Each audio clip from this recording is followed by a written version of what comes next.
अस्सलामुअलैकुम dear students, कैसे हैं आप सब लोग। उम्मीद है सब लोग ठीक ठाक होंगे, अपने घरों में खैर खैरियत से होंगे।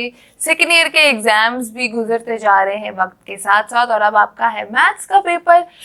इंजीनियरिंग वालों का मैथ्स का है, मेडिकल वालों का बायोलॉजी का पेपर है। तो आज मैं आप लोगों को मैथमेटिक्स के एमसीक्यूज इंपॉर्टेंट जो है वो शेयर करूंगी, ठीक है। तो अगर एमसीक्यूज का आंसर आप लोगों को पता है तो मुझे नीचे कमेंट सेक्शन में जरूर बताइएगा। इससे ये होता है कि साथ साथ आप लोगों की तैयारी हो जाती है। जो ग्रुप स्टडी में तैयारी होती है ना, क्योंकि हम सब एक फैमिली की तरह है, और जो ग्रुप स्टडी में तैयारी होती है वो सबसे बेस्ट होती है। अगर किसी को आंसर पता है, जो क्वेश्चन आपको स्क्रीन पर नजर आ रहा होगा, तो नीचे कमेंट सेक्शन में जरूर शेयर कीजिएगा, ताकि अगर किसी को नहीं पता तो उनको भी पता चल जाए। और इसी तरह अगर कुछ आपको नहीं आता होगा और उनको आता होगा, वो आप लोगों के साथ शेयर करेंगे। तो आइए वीडियो स्टार्ट करते हैं और 12th क्लास मैथमेटिक्स के इंपॉर्टेंट एमसीक्यूज जो है वो आपको अपनी स्क्रीन पे दिखाती हूँ। अच्छा, तो इनमें से आपको चंद एक मैं बोलूंगी, बाकी आप लोग जो है अपनी स्क्रीन पे देख सकते हैं, स्क्रीनशॉट ले सकते हैं। मैथ्स के एमसीक्यूज है तो ऑब्वियसली मैं इक्वेशंस नहीं बोल पाऊंगी कंप्लीटली, तो जो एक दो बीच में से मैं आपको बोल के बताऊंगी, आप लोग उसका आंसर कीजिएगा। बाकी आप लोग अपनी स्क्रीन से देख सकते हैं। मजे की बात यह है कि इसमें आंसर्स भी जो है वो मेंशन है, ठीक है। तो नंबर 1 पे जो मैं बोल रही हूँ वो ये है कि when we say that f is function from set x to set y, then x is called, क्या कहलाता है x, ठीक है। Domain of f, range of f, को डोमेन ऑफ f, या नॉन ऑफ दीज, ठीक है। तो आप लोगों ने मुझे बताना है कि राइट आंसर जो यहाँ पे टिक हुआ है वो ठीक है या नहीं ठीक। नीचे कमेंट सेक्शन में मुझे जरूर बताइएगा। उसके बाद जो नेक्स्ट है, the term function was recognised by dash to describe the dependence of one quantity to another. इसकी ऑप्शंस है। अच्छा, तो इसकी ऑप्शंस आप लोगों के सामने है। ये आप लोगों ने बताना है ये किसने रिकॉग्नाइज किया था, किस साइंटिस्ट ने, ये किस मैथमेटिशियन ने जो है इस फंक्शन को रिकॉग्नाइज किया था। लेबनाइट्स ने, यूलर ने, न्यूटन ने, या लार्ज रेंज ने, ठीक है। तो आप लोगों ने इसका राइट आंसर जो है वो मुझे नीचे कमेंट सेक्शन में बताना है, जिस पर टिक हुआ हुआ है ए वाला, मगर आप लोगों ने मुझे कंफर्म करके बताना है कि ये ठीक है या नहीं। इसी तरह आपको स्क्रीन पे और भी नजर आ रहे होंगे। नंबर 7 वाला एमसीक्यू देखें, the domain and range of identity function, आगे उसकी वैल्यू लिखी हुई है, आगे उसकी इक्वेशन लिखी हुई है। आपने मुझे बताना है ए है, बी है, सी है या डी है। तो ए में है x, बी में है पॉजिटिव रियल नंबर्स, सी में है नेगेटिव रियल नंबर्स, या डी में है इंटीगर्स, ठीक है। तो आपने मुझे राइट आंसर जो है वो बताना है। अच्छा, इसी तरह आप लोग नीचे आए, सारे इक्वेशंस वाले क्वेश्चंस हैं, कुछ मुझे डेफिनेशन वाला एक नजर आया है नंबर 11 पे। The inverse of a function exist only if it is an into function, an onto function, या फिर सी वाली ऑप्शन जो है आप लोग देख सकते हैं 1 - 1 एंड इनटू फंक्शन, या नन ऑफ दीज। तो आपने राइट आंसर जो है वो देख लिया है, आपने मुझे बताना है इज इट करेक्ट और नॉट, ठीक है। सी वाला जो है वो राइट ऑप्शन है। उसके बाद नीचे सारे इक्वेशंस वाले क्वेश्चंस हैं, आप लोग वो स्क्रीन पे देख सकते हैं। नीचे आऊं तो उसमें 26 वाला है, the notation f(x) is used by, किसने यूज किया था, आप नीचे ऑप्शंस वही देख सकते हैं। लेबनाइट्स ने, न्यूटन ने, लार्जरेंज ने, या फिर कॉशी ने, ठीक है। तो इसका है न्यूटन ने जो है वो ये नोटेशन को यूज किया था। उसके बाद है नीचे एक और इसी तरह के 2-3 क्वेश्चन है, आप लोग अपनी स्क्रीन पे देख सकते हैं। नंबर 31 पे है, the derivation of a constant function is 1, 0, undefined, या नन ऑफ दीज। तो इसकी आंसर है 0, ठीक है। उसके बाद आप लोग नीचे आए, the process of finding derivatives is called differentiation, differential, increment, या इंटीग्रेशन, ठीक है। इसमें बहुत सारे स्टूडेंट्स कंफ्यूज होते हैं, तो इसका राइट आंसर है ए वाला, डिफरेंशिएशन, ठीक है। उसके बाद नीचे सारे इक्वेशंस वाले क्वेश्चंस हैं, वो आप लोग अपनी स्क्रीन पे चेक कर सकते हैं। उसके नीचे और आए मजीद, तो 51 वाली आपको एक नजर आ रहा है एमसीक्यू कि the function f(x) is equal to ax a greater less than 0, greater than 0, और उसके आगे a is not equal to 0 and x is any real number is, इसके ऑप्शन देखें a b c d में a वाला है exponential function, logarithmic function, algebraic function, या composition function. इसका राइट आंसर है एक्सपोनेंशियल फंक्शन, ठीक है। नीचे और इक्वेशंस वाले आप लोगों को सम्स वाले एमसीक्यूज नजर आ रहे हैं, आप उसको चेकआउट कर सकते हैं।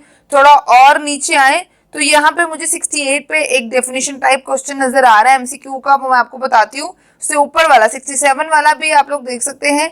उसमें a function fx is such that at a point is equals to, ये आगे आपको नजर आ रहा है sum, then f is said to be dash, increasing, decreasing, constant या 1 - 1 फंक्शन। ठीक है, उसके बाद a stationary point is called dash if it is either a maximum point और अ मिनिमम पॉइंट। तो इसको ये क्या होता है, स्टेशनरी पॉइंट इस स्टेज पे क्या कहलाता है? स्टेशनरी पॉइंट कहलाता है, टर्निंग पॉइंट कहलाता है, क्रिटिकल पॉइंट या पॉइंट ऑफ इन्फ्लेक्शन कहलाता है। तो ये बेसिकली कहलाता है टर्निंग पॉइंट। ठीक है, तो और नीचे आए तो आप लोग और भी एमसीक्यूज अपनी स्क्रीन पे देख सकते हैं। थोड़े और नीचे आते जाएं, बाकी आप लोग अपनी स्क्रीन पे देखें, स्क्रीनशॉट ले सकते हैं। मैं आराम से इसलिए आगे बढ़ रही हूँ ताकि आप लोग अपनी स्क्रीनशॉट ले सकें और इनको सॉल्व कर सके। ठीक है, तो आप लोगों ने ये देख लें, सारे इक्वेशन टाइप्स हैं, तो मैं इस टाइम ये सारे तो ऑब्वियसली नहीं बोल सकती, मगर आप लोगों ने अपनी स्क्रीन पे चेक कर लेने। ठीक है, उससे नीचे आए तो 117 वाला जो है वो थोड़ा बोलने वाला मुझे लग रहा है, तो मैं आपको वो रीड आउट करके दिखाती हूँ कि the point P in the plane that corresponds to the order pair XY is called, क्या कहलाता है? Graph of XY, mid point of XY, graph of XY, mid point of XY, ordinate of XY, या फिर आपकी दूसरी D वाली option है, आप लोग चेक कर सकते हैं। इसमें जो राइट आंसर है वो है ग्राफ ऑफ XY। ठीक है, the straight line which passes through one vertex and perpendicular to opposite side is called median, altitude, perpendicular bisector या फिर नॉर्मल। तो ये है एल्टीट्यूड, इसका राइट आंसर है एल्टीट्यूड। नीचे आए the point where the medians of a triangle intersect is called, चार ऑप्शन है आपके पास, सेंट्रॉइड, सेंटर, ऑर्थोसेंटर या सर्कमफेरेंस। तो इसका राइट आंसर है सेंट्रॉइड। ठीक है, उसके साथ हम नीचे देखते जाएं तो एक एमसीक्यू है इसमें, the point where the altitude of triangle intersect is called dash of a triangle. ठीक है, आपने बताना है जहां पे ट्रायंगल इंटरसेक्ट करते हैं वो क्या कहलाता है, और जहां पे medians of a triangle intersect करते हैं वो क्या कहलाता है। अभी यहाँ पे है कि अगर altitude of a triangle intersect करते हैं तो वो फिर क्या कहलाता है, वही ऑप्शन है आपके पास ABC, सेंट्रॉइड, सेंटर, ऑर्थोसेंटर या फिर सर्कमफेरेंस।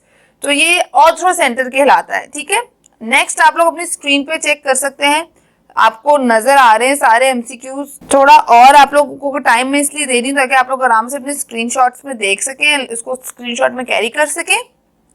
नीचे आए तो आपको इसमें मजीद और ग्राफ्स वाले क्वेश्चंस भी हैं।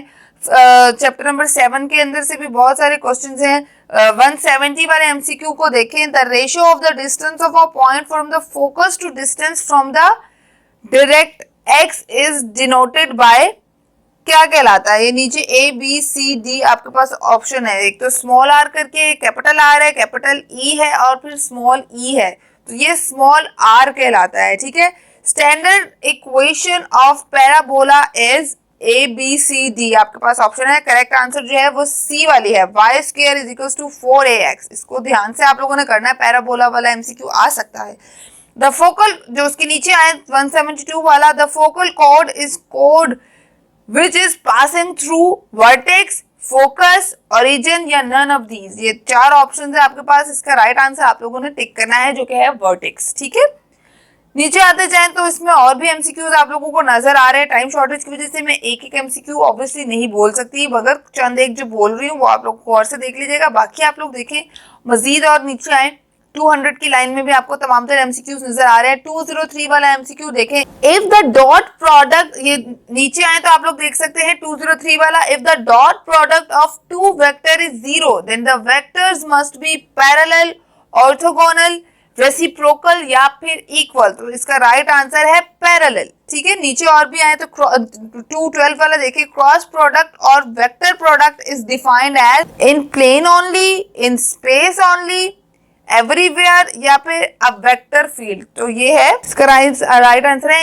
इन स्पेस ओनली। ठीक है, उसके नीचे भी आए मजीद तो आप लोगों को लास्ट 222 वाला एमसीक्यू नजर आ रहा होगा कि the scalar triple product of A, B and C is denoted bye, आपके पास चार ऑप्शन है, A.B.C, A.B.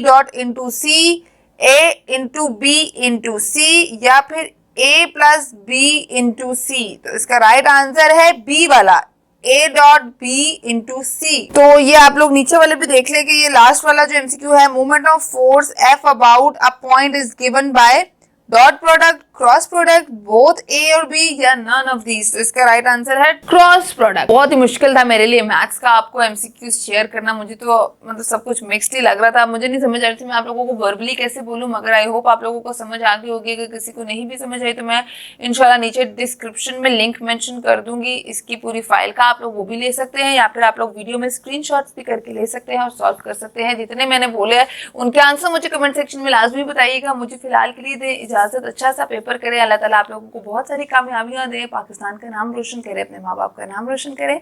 मुझे दे इजाजत, अल्लाह निगहबान, अल्लाह हाफिज।